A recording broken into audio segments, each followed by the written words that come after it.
Hey, Cudahy to all my friends and relatives in four directions. This is Robert Pilot of Native Roots Radio presents I'm Awake. I'm here to ask you for your support. Finding honest Native-centered news is not easy, but with your support, we're able to provide accurate information about Standing Rock, Line 3, treaty violations, and COVID-19 in our Native communities. Please visit Native Roots Radio Network on Patreon and donate if you can. That's Native Roots Radio Network on Patreon. Pinigigi, and thank you for your support. The city of Minneapolis is now on Native Roots Radio with Minneapolis AIR.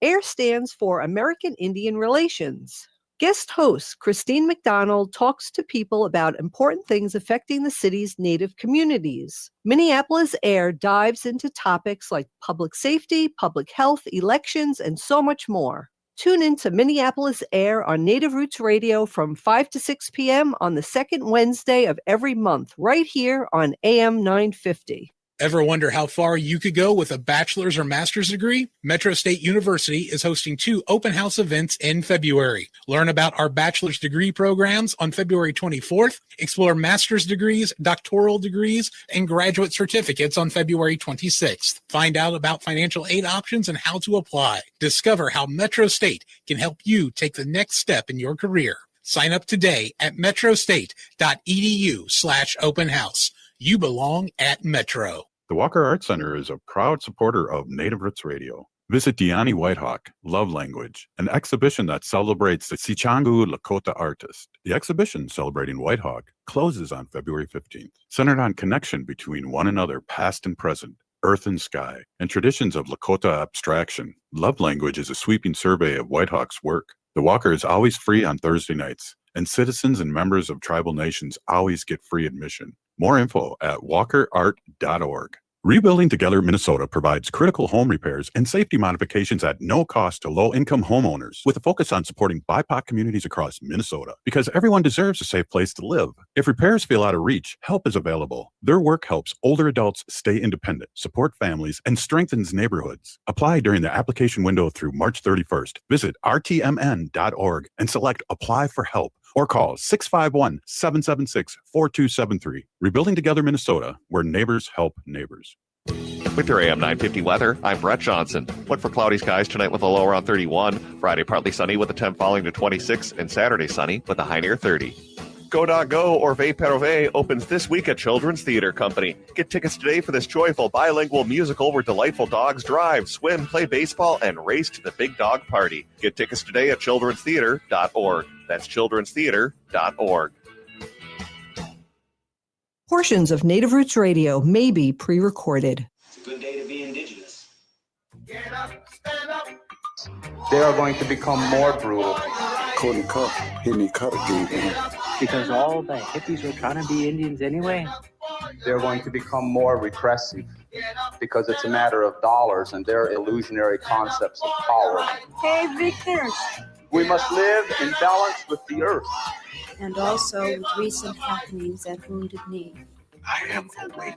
Welcome to Native Roots Radio presents I'm Awake, and I'm your host, Wakanja Hade. Hey, Cudahy to all my friends and relatives in four directions. You are listening to Native Roots Radio presents I'm Awake, and I'm your host, Robert Pilot. Hey, we discuss local, national, Native news and events, and as you know, Native issues are human issues, and human issues are Native issues. Hey, we have our friend Robert Lilligren, and Robert Lilligren is President and Chief Executive Officer of Native American Community Development Institute, and we like to call that NACDI. How did I do, Robert? Good job. What one in a row. Better than usual. Right on. And you've been the leader, President and Chief Executive since 2016. I know. Can you believe it? So coming up on 9 years. Oh my gosh. Before that, I was the chair of the board, the founding chair of the board for 8 years. So I know that's crazy. But also tell people what you used to do too before you worked with the Native American Community Development Institute. I always like to bring that up every once in a while for new listeners. Yeah, I don't think I want to talk about my wild, crazy partying days back in my teens and early 20s. So maybe I'll fast forward to my 40s. So yeah, in 2001, I was elected to the Minneapolis City Council, first tribal citizen ever elected to office in the city of Minneapolis. Served there for 12 years as the vice president of the Minneapolis City Council. And that, I will tell you, that experience profoundly changed the trajectory of my life. It's interesting too. It's weird. I spend a lot of time in Minneapolis, and I live in St. Paul, and seeing the Greenway and thinking of you. I was talking to Wendy about that when we drove by the Greenway. So the Midtown Greenway, I assume, is what you're talking about. And so for folks who aren't from here, it's a railroad trench for most of the part, but a railroad tracks that were converted into a bike walk amenity, biking and walking amenity. Back in right around 2000, the first phase was done. It was done in 3 phases, and it goes all the way through the city, from the river, Mississippi River on the east, all the way to the lakes, the chain of lakes on the west. And it was really a transformational project. And I served on the board of the Midtown Greenway Coalition. That was the advocacy group that really pushed and had it built.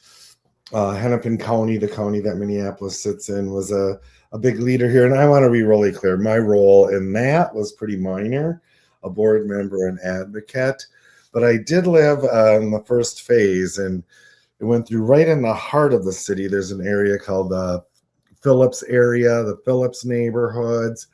They had been traditionally quite blighted, and consequently, it's one of the most diverse parts of the city, probably of the country, actually. There's just such an interesting mix and balance of different demographics there.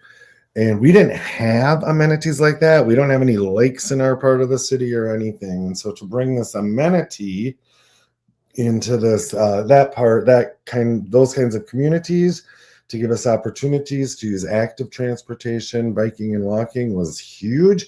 But the biggest deal, Robert, I will tell you, was it brought people who normally wouldn't come into that part of the city right into the Phillips area. And these were people who, I think some of them probably avoided that part of the city because it experienced a lot of the conditions that blight brings, right?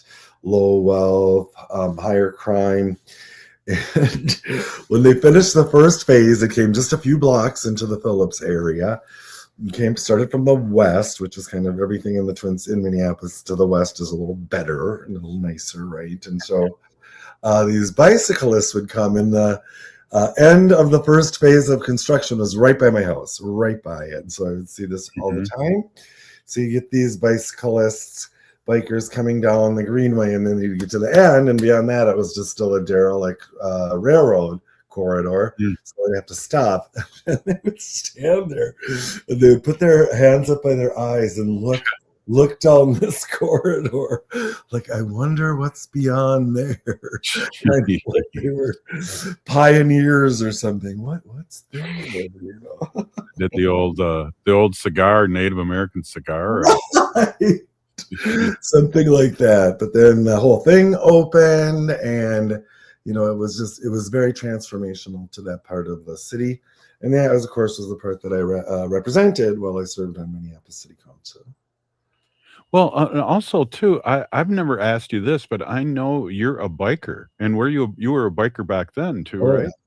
Yep, I was primarily a bike commuter, and to this day, I still am a bike commuter. I probably walk or bus more than I used to back then. I'm not as young as I was. I used to be a year-round bike commuter up until, maybe 8-9 years ago, and I was biking to Little Earth of United Tribes, where I was working at the time, and it had been rainy, and I didn't realize it was so cold, and so the roads looked really slick, and I thought it was just water. And as I was coming down the hill by my house to get on the Midtown Greenway, I took a major wipeout, bent the frame of my bike, and did a lot of damage to myself. Wow. But I was like, okay, I don't bounce back as quickly as I did, when I was younger. So I made the determination then not to be a year-round bike commuter, but in the bike season, spring, summer, fall. That's my transportation mode of choice. Absolutely. Well, we got a lot of things going on in the community, and I wanted to talk a little bit. One of the things I wanted to ask you And I don't know if I gave the right answer, but a reporter from Indian Today was Indian asking Constitution? me, was asking me why I thought all these ICE people were in the direct area that they have been in, which is, a very diverse area and very close to everything that we claim, feel Right. really cool about.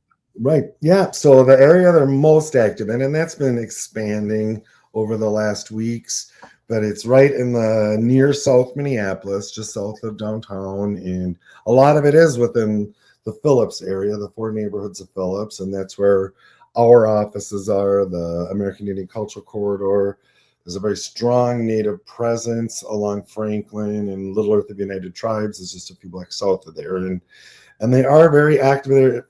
And who knows what goes on in the minds of the leadership of ICE and Border Patrol. But part of it is we shared that geography, the Native community, with a lot of new arrival communities, East African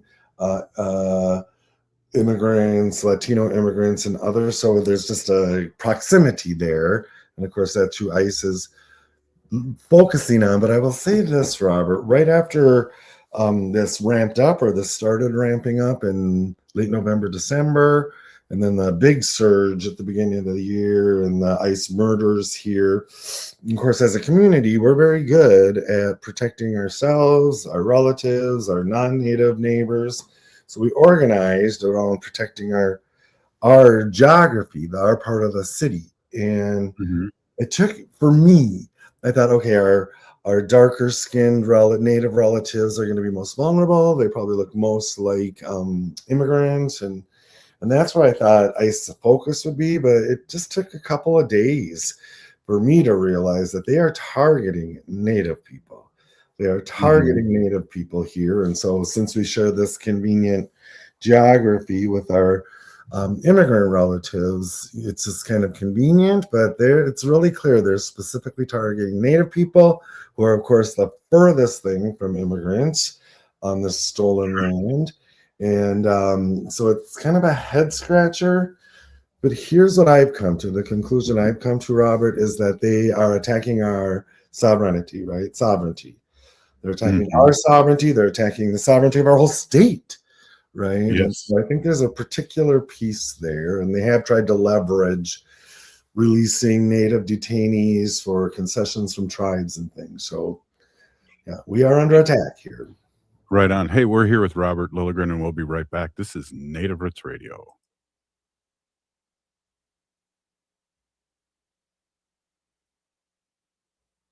Rebuilding Together Minnesota provides critical home repairs and safety modifications at no cost to low-income homeowners, with a focus on supporting BIPOC communities across Minnesota, because everyone deserves a safe place to live. If repairs feel out of reach, help is available. Their work helps older adults stay independent, support families, and strengthens neighborhoods. Apply during the application window through March 31st. Visit rtmn.org and select Apply for Help, or call 651-776-4273. Rebuilding Together Minnesota, where neighbors help neighbors. The city of Minneapolis is now on Native Roots Radio with Minneapolis AIR. AIR stands for American Indian Relations.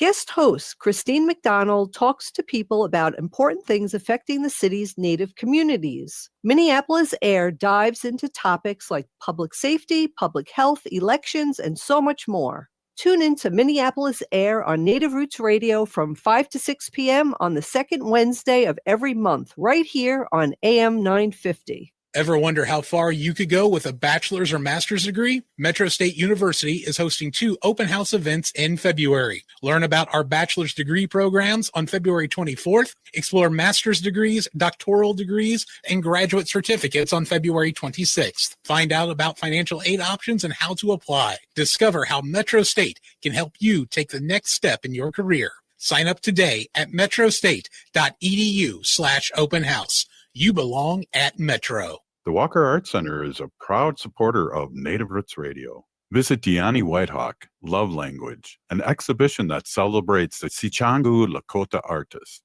centered on connection between one another, past and present, earth and sky, and traditions of Lakota abstraction. Love Language is a sweeping survey of Whitehawk's work. The Walker is always free on Thursday nights, and citizens and members of tribal nations always get free admission. More info at walkerart.org.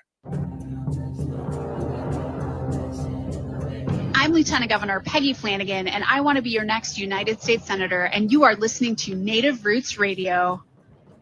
Welcome back to Native Roots Radio presents I'm Awake, and this is Robert Pilot.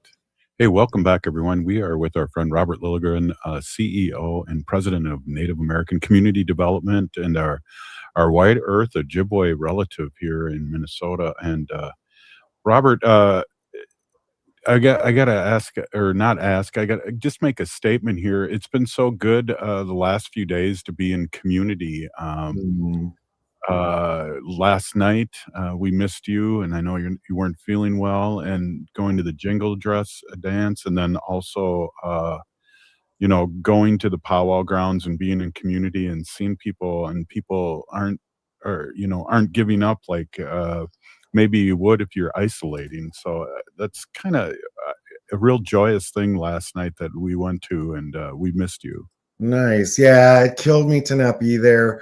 I've been a little sick. I'm still a little sick, but I'm just operating with the illusion of health thanks to cold medication. I'm sure that'll wear out at some point.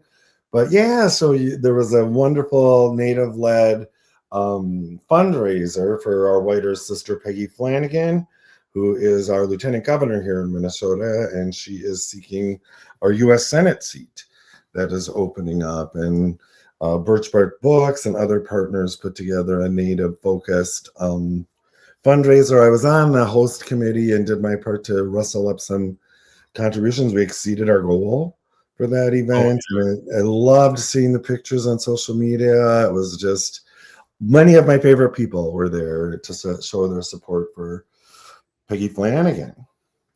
Yeah, definitely. And we talk a lot about her, and I guess too, the caucus, Wendy and I went to the caucus, and it was really good to be there and become delegates, and really, we go to the caucus all the time, but there was like twice as many people there, and it was amazing. I love it. So I chaired my precinct caucus, and for those who are from outside Minnesota, we have a robust caucus system that chooses delegates that then go on to conventions at Senate districts and congressional districts in the state, ultimately that endorse candidates, but also establish the party's platform. And we're both of the same party, and so and it was the same at our caucus. And I tried to avoid being my caucus chair, but they kept saying, well, if you can't find anybody else, call me. And so they called me, and so I love doing it. But at the same thing, it was much better attended than it usually is. My precinct is actually fairly small. It's my immediate neighborhood. But and there were, I would say, 70% were first-time caucus attendees. And that makes me feel good, right? It's like people feel the need to be involved. And yeah, so it was very rewarding experience. And I'm a delegate too, so I'll go on to the Senate district is the next level. We also have a city and county convention this year, but I didn't seek that. But I want to get to the Senate district, onto the congressional district, and hopefully to the state convention to support Peggy Flanagan. Yeah, definitely. And we were working kind of somewhat volunteering with the tabling, and I started doing handing out stickers to everybody for Peggy Flanagan stickers, Wendy and I, and we got busy, and we ran out, which is amazing. Yay. Good work. Yeah. Good work. And very few people did not want the sticker. Nice. Very nice. few. Yeah, I was talking to our friend Lieutenant Governor Flanagan recently, and I said, does your campaign feel as good on the inside as it does out here? And she said, first off, thank you for saying that. And then she essentially said yes. And so she is just running a solid campaign. She is an incredible politician, and not just the sort of retail part of politics, but she is just authentic, right? And she She's one of the most effective elected officials I've ever seen at listening to people, translating that into action, policy, and things within government. I've been a big supporter of her since for her very first campaign back in 2004 when she successfully ran for the Minneapolis School Board. And she became, I believe, the youngest member ever elected to the Minneapolis School Board. And yeah, that was quite an honor to watch. I was vice president of the Minneapolis City Council at the time, so I was much deeper into the political scene. But yeah, she is amazing. What amazes me, and I think Governor Walz has this too. Wherever I see them, it's a different speech, and it's not only to the community, but it's different with the same content, and that's a gift in itself. I'm just amazed on how well a speaker she is. She is, and you're right, Governor Walz as well. They both stay on message incredibly well, but then tailor the message to their audiences. And they both have that same quality I was talking about in Peggy, that they really listen to people, right? You get the sense that they're being authentic, and then they translate what they hear into action. And sometimes I joke in politics, sincerity is the easiest thing to fake, but that's a little bit of a joke. But they're both very sincere and authentic politicians, elected officials. I can remember the first time I met Tim Walz. He was running in a congressional district here to go to Congress, which was traditionally a Republican congressional district. And I've been hearing, this is before the internet, or just as the internet was dawning. And I was hearing about this Democrat, DFL, we call him here, Democratic Farmer Labor Party candidate, who was viable in this red district. And I thought, well, that's interesting. And then I was at a political event here, and he and his wife Gwen walked in, and I'm like, oh, that's him. That's the guy I've been reading about. And so I went over and introduced myself, and within minutes, I saw why he was so viable, because he just really engaged with anyone that walked up to him. He's one of those people that, and I know it sounds cliche, but he makes you feel like you're the most important person in the room when he's talking to you, and I'm like, okay, this guy is viable down there. Sure enough, he won the seat. He was reelected several times until he decided to run for the governor here. Yeah, it's amazing. Did I ever tell you that story about when I met Obama? Oh. Well, I'll just do the quick Reader's Digest condensed version of it. So got to meet him in Wisconsin and Milwaukee and do pictures with him. And nice. That's when I was working for Ho-Chunk as a legislator. And I was irritated about Standing Rock and freeing Leonard Peltier. So I had a free Leonard Peltier button on. And I was going to kind of give him my, my 2 cents. Well, 15 seconds later, he put his hand out and said, "How are you doing, Robert?" And 15 seconds later, I wanted to kiss him and hug him, and then I was gone. Right. Well, I agree.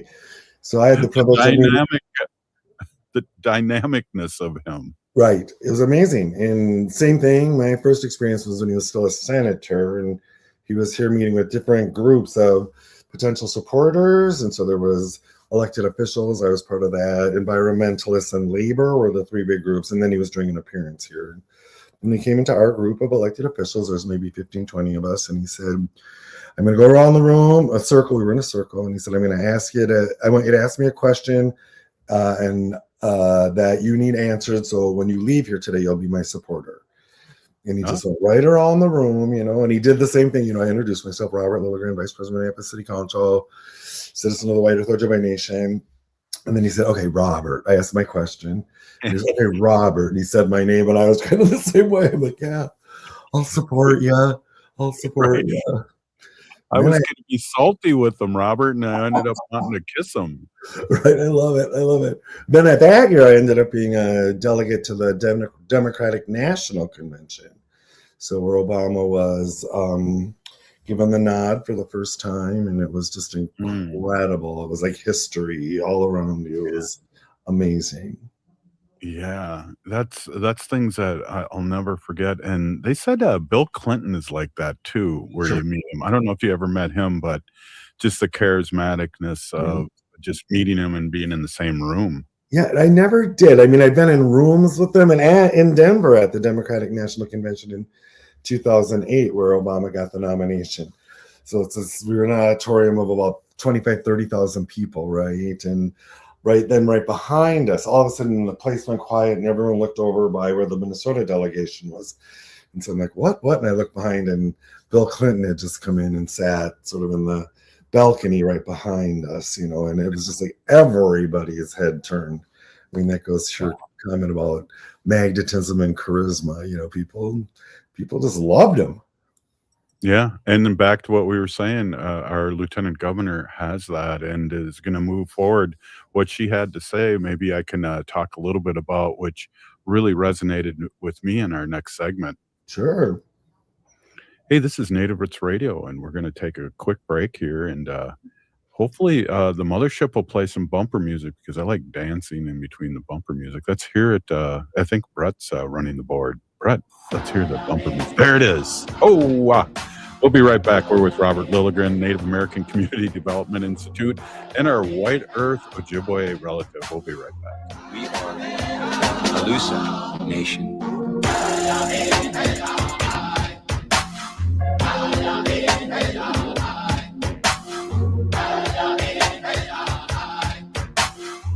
We are Alusa Nation. Thinking about college? Consider Minnesota Private Colleges. These 18 nonprofit institutions keep the focus on students with small classes and professors who will get to know you. You'll find students from all backgrounds, and no two colleges are alike. And when it comes to cost, they're more affordable than you think. Find the college that's right for you at mnprivatecolleges.org/possible. That's mnprivatecolleges.org/possible. The Walker Art Center is a proud supporter of Native Roots Radio, rooted in Lakota aesthetics of geometry, color, and pattern. Deani Whitehawk's abstractions are rich in meaning, honoring generations of Native artists. Explore her wide-ranging practice, including vivid beading paintings, sculptures, and video installations in Deani Whitehawk's love language. The Walker is always free on Thursday nights, and citizens and members of tribal nations always get free admission. Plan your visit and get tickets at walkerart.org. The city of Minneapolis is now on Native Roots Radio with Minneapolis AIR. AIR stands for American Indian Relations.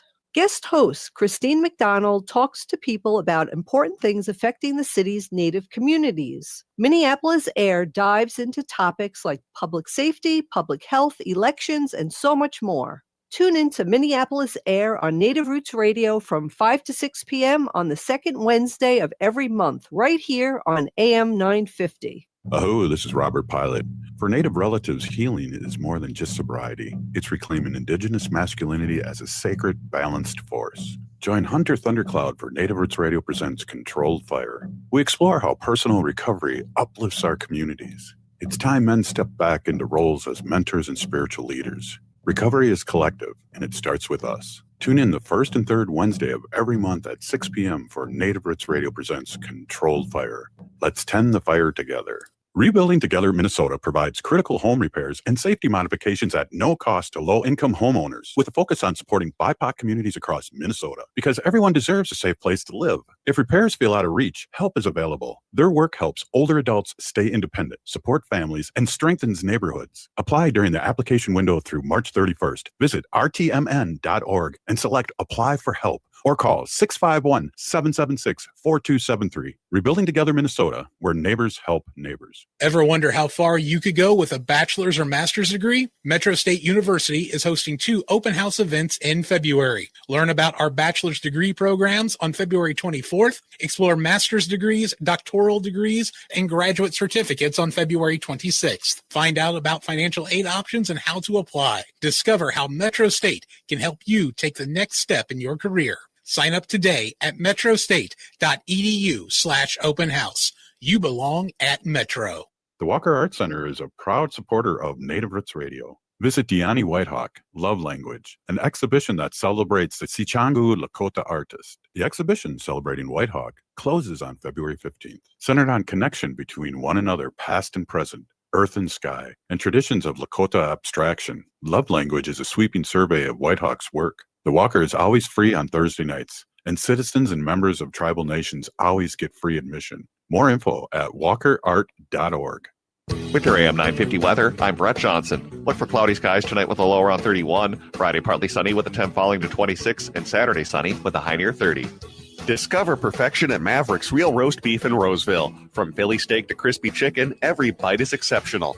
Add freshly fried fries or rings for a winning combo. Visit mavericksbeef.com or find them off Lexington and Roseville. Unforgettable sandwiches. Maverick's Real Roast Beef. You're listening to AM 950, the progressive voice of Minnesota. You're listening to Native Roots Radio. I'm Bobby Wilson. Witcha. Welcome to Native Roots Radio presents I'm Awake, and I'm your host, Wakanja Hade. Hey, welcome back, everyone. We were with our friend Robert Lilligren, Native American Community Development Institute here in the Twin Cities, Minneapolis. And, Robert, it's hard for me to talk about this sometimes, but I really feel like what's happening in Washington right now could happen in the opposite way if we get our poop in a group. And I think Peggy was talking about that last night, where it came to, we're not going to play around anymore. We're going to get universal health care. We're going to get these things that that we've wanted and 70% of the country wants. Right. I mean, that's the point, right? 70% of the country want things like universal health care, child care. These are things that Peggy's administration, Governor Walz's administration, were part of passing here when we had, for 2 years, we had Democrats had control of the governor's mansion, the state senate, and the state house, and they really advanced a progressive agenda. I think that's another reason we're being targeted by this administration. We have shown that it's smart and good business to be compassionate toward how we care for our neighbors and for our relatives. And it's a success, right? By just about every indicator, people in Minnesota are wealthier, healthier, happier, better educated than pretty much anywhere else in the country, right? And so that's why we have to be punished for succeeding. And I believe that's true. I believe that if, we do what we need to do for the midterm elections, I believe we could see some real positive change in this country and in the next administration, the last 2 years of this president. But if we get Senate majorities in the House or in Democratic majorities in the House and Senate, we'll see where that goes. Yeah, definitely. And I really believe that we are going to have a blue wave, but we have to stay vigilant and talk about the things that you and I are talking about right now, and keep people plugged in, because not everyone can watch, MSNBC or C-SPAN or whatever, like I can during the day. They're working and taking care of things and paying bills, and the bills are high now. Bills are high. Affordability is a huge issue right now, and it touches everyone, right? Not everyone, not if you're a billionaire or maybe even a millionaire, but most people I know, the affordability issue is how you can't afford your housing, you can't afford your food, people are working 2-3 jobs. So that's going to be big, and it'll be interesting to see how the Republicans message or don't around affordability. And there's just all these indicators, these special elections all around the country. And from, everyone, or political junkies like me and probably you, are just zeroed in on those because they're going incredibly well for Democrats. And just last week, there was a special election for a state legislative seat in Texas, where a Democrat won by 8 points, but Trump had won by like 20 points, right? So there was a 30-point swing in this red state legislative district in Texas. And that's saying something, and it gives me a lot of hope. Yeah, definitely. And we talk about, a week ago where the Minnesota seat 64A was 95% over 4% Republicans, and that's what we're talking about. We got to stay on focus, and keep on bringing up the Epstein files, keep on bringing up these things that really are outrageous. Would have been 10 years ago, it would have been outrageous that we're even talking about this. I remember one person running for president screamed, remember that? And then Oh yeah, and crashed Gary his Hart, do you thinking. remember Gary Hart? We're the same age. I Right. mean, Yeah. all these things, Right. indiscretions and weirdness. You can't be Right. president, but now the Right. media has normalized this. Right. Hart had a woman who wasn't his wife, a photo of a woman who wasn't his wife sitting on his lap, right? Remember that? I think that was his big Yeah. And it made sin. the National Enquirer. Yeah, I was just talking to someone about this because at our caucuses, we were soliciting for people to be election judges, which is a pretty cool way here to be involved. It's a paid gig and things. But I talked about back in it must have been the late 80s, and I was doing election judging, and we had a gubernatorial candidate that behaved inappropriately around a teenage girl and got bumped off the ballot last minute. So election judges worked the ballots, the polling places for like 24 hours straight because we had to hand count every ballot. And, his behavior today would be mild. He inappropriately groped a 17-year-old friend of his daughter. And that was scandalous enough to bounce him off the ballot like a week before the election. And now that's just business as usual. Yeah, it's crazy. Well, one of the things, and we only got a few minutes here left with you, Robert. One of the things that I believe we really have to talk about is mail-in and not be afraid to go to the polls and mail in and go there. Vote before the election and make sure that you're able to vote. And we got to really, because they're going to be out there looking all icy at these election places. You can bet. Yeah, nope, you're exactly right. And actually, I had 2 calls today about this. But as you know, at NACDI, Native American Community Development Institute, we have our Make Voting a Tradition engagement, civic engagement program, MBAT we call it. And then it's not just about voter registration and turnout. It's nonpartisan, of course, we're a nonprofit, but it's about encouraging Native people and our non-Native relatives to engage with policymakers and hold them accountable. It's a year-round program, but we knew this at the end of last year. We started talking about it. Now with our local and national partners, we're ramping up this new activity that we haven't had to do in the past, which I call voter safety, right? Polling place safety. How do we keep voters safe when they're exercising their right? I never thought we'd have to work in that kind of area, but it's very real right now. Yeah, and I believe, when we speak and we get closer to the election, we really need to amplify what people need to do and how they need to be prepared. But right now, we don't know as yet because the federal government wants to take over the elections and all these things. Right. Our president is talking about federalizing the elections, and that means, of course, taking over, like you said, and for election safety and security. And it's in the Constitution that states run elections. Our state runs incredibly clean elections. We have usually the highest statewide voter turnout in the country. I think we fell 1 spot last election cycle, but people have high confidence in our elections. And what the federal feds just did down in Georgia and the county that Atlanta's in, they seized ballots. These ballots have been counted multiple times, and no inaccuracies or frauds have been discovered. But they're gonna. I have low trust in this federal administration, so I wouldn't be surprised if they try to manufacture some kind of evidence. But it's going to be rough. It's going to be rough this election cycle. Well, and again, what I really appreciate too is like Wendy and I have been in community was the caucus and then last night, and we feel better because there's a lot more people. And it's funny, Robert, Wendy and I were talking about this too, is that with a lot of our battles, we have a lot of white allies battling with us. Right. But now they've joined the fight, and it's just been exciting to see.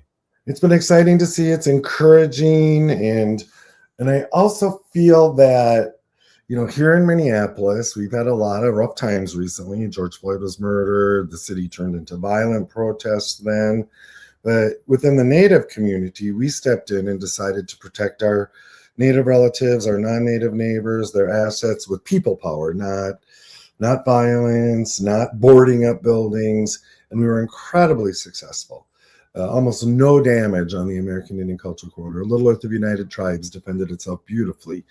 And now I see the whole city, comparing this to what happened after George Floyd, our whole city, it's grim here, but people are determined to resist, to stay peaceful, prayerful. And I really believe that this is indigenous behavior and values kind of moving concentrically out and more broadly. And I got to do more thinking around this, and sort of connect some dots. I'm already connecting some, but I feel like Native people, indigenous people have something to teach the broader community. And to your point, I think the broader community is willing to listen and learn.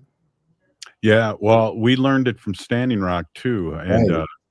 when we had our dogs, Wendy and I, and we weren't going to cross the bridge on Thanksgiving weekend. They had a bridge that goes across to Turtle Hill, and all the police Yep. were there, and they were going to go across. And well, we were 200 yards away. We got closer. We wanted to see what was going on, but we weren't going to protest. The next thing you know, we're crossing the bridge with our fists. Right on, good for you. Yeah. That being at Standing Rock, even briefly, profoundly impacted how I do my work. It was a lesson, right? And I think here we're living that lesson today. Yeah, definitely. Yeah, and that peaceful protesting and people getting hit with water cannons, dogs, all those things, and not fighting back. We've learned that, and what we also learned too. Even Standing Rock's been 10 years ago, but we have better cameras now.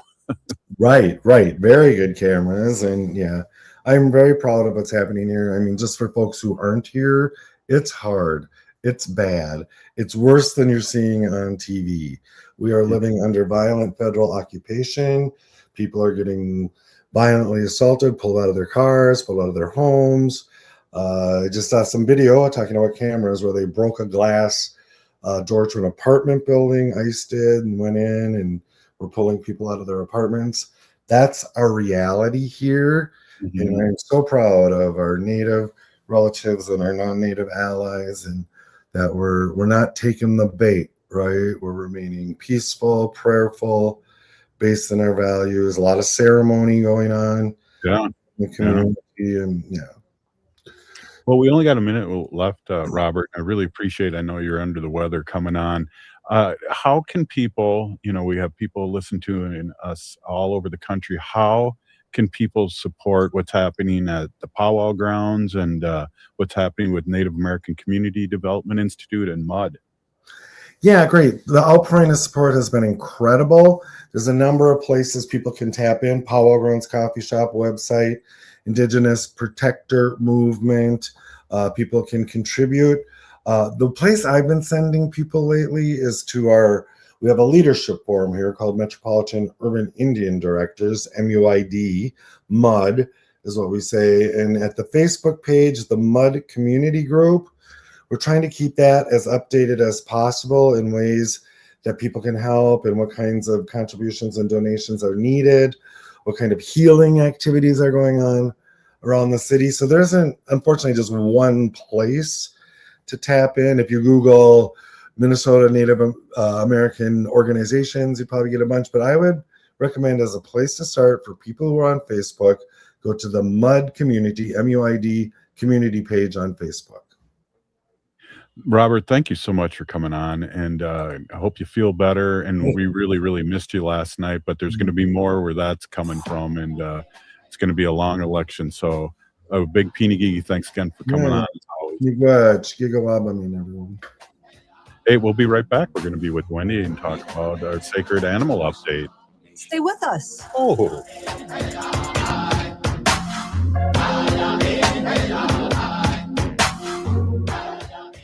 The Walker Arts Center is a proud supporter of Native Roots Radio.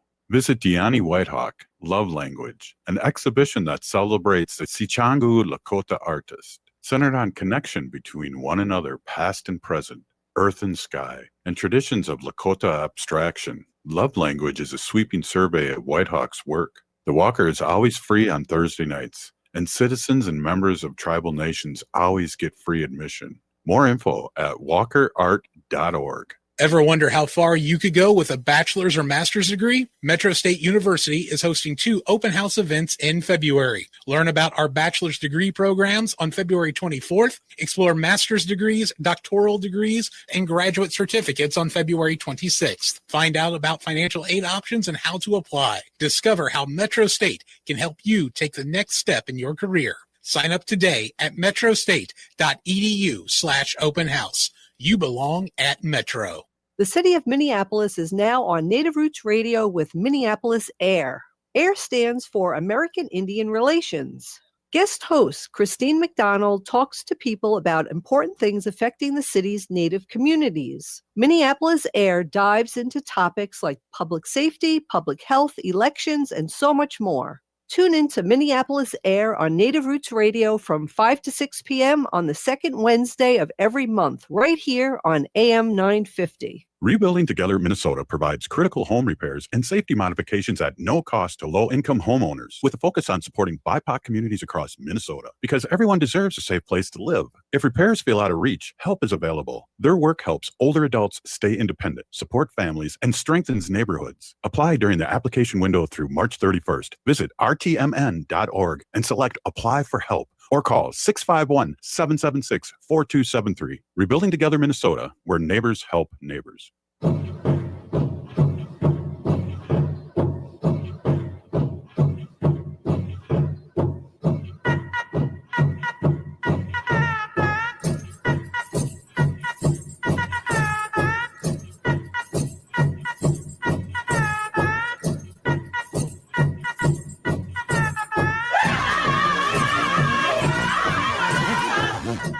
Welcome back to Native Roots Radio presents I'm Awake, and this is Robert Pilot. Hey, welcome back, everybody. This is Robert Pilot. In this portion of the show, we like to bring awareness to our wolf and bear populations throughout Turtle Island. Say no to the hunts. No! That was my bear. Exactly.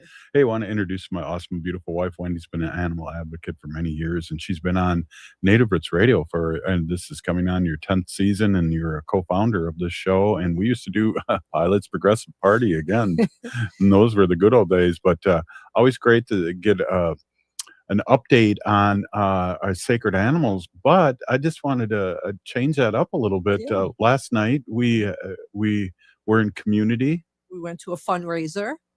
Yeah, Yes. and we saw a lot of people. Yes, we did. We saw a lot of people there, and it felt really good because, it's been feeling really heavy. Yeah. Everything's been feeling really heavy, really hard. You wake up in the morning, you're kind of like, oh. But being in community, seeing so many people with like minds there, raising money for someone we really hope to win, a candidate. I don't know if you want to talk about it, but whatever. Well, we did last hour, so you okay. can mention it. So that's great. We were there for Peggy Flanagan. She is currently our lieutenant governor here in Minnesota, and she's running for Minnesota Senate. And I believe that she is a perfect candidate because of so many reasons.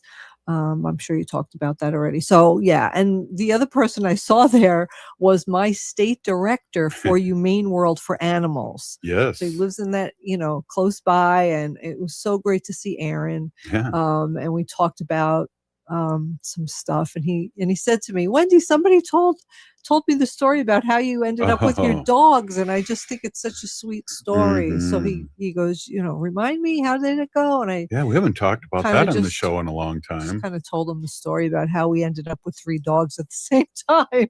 That didn't know us. Yeah. So yeah, it was really good. I felt good to be there. Before we left, I was feeling tired because we watched our grandkids before. So, you're up early. They're 18-month-old twins, so they keep you going all day. And I was tired. And honestly, I was just like, oh, maybe I'll just tell Robert to go himself. And then I was like, nope, brush your hair, put some makeup on, get ready and go. And I did, and I'm so glad I did because it really felt good. It felt uplifting. It just felt hopeful. That's the only word I could come up with is hopeful.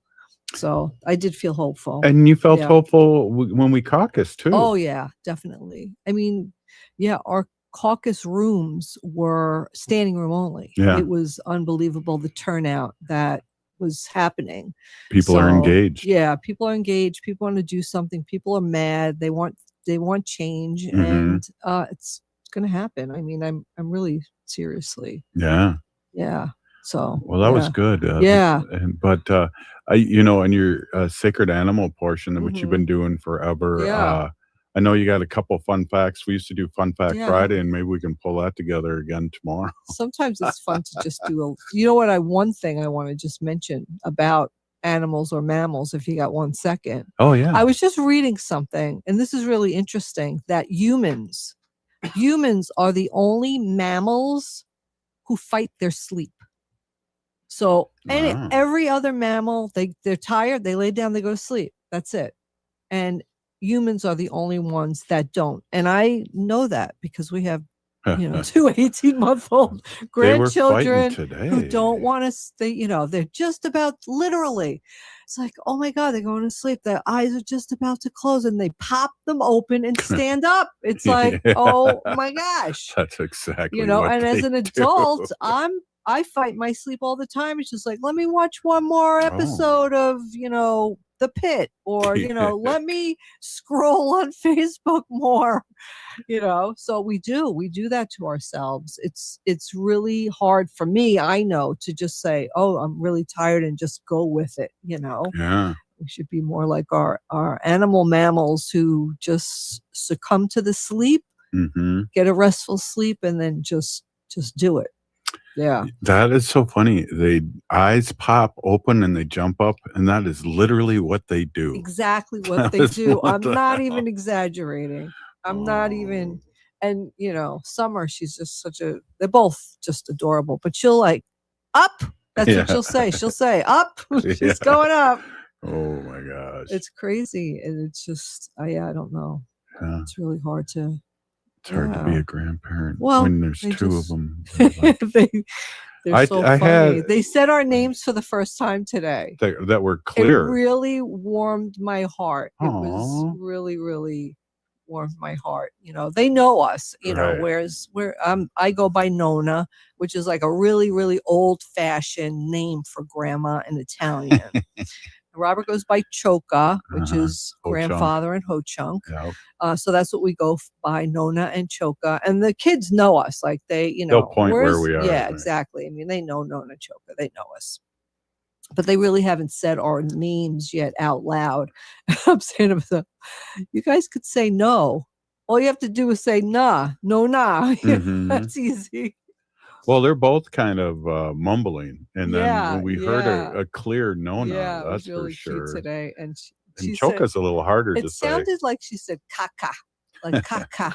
Coca. Yeah, coca something, but it was really, really cute. I like how she says, because you have in their the former studio, you have in their nursery all these paintings that you've done.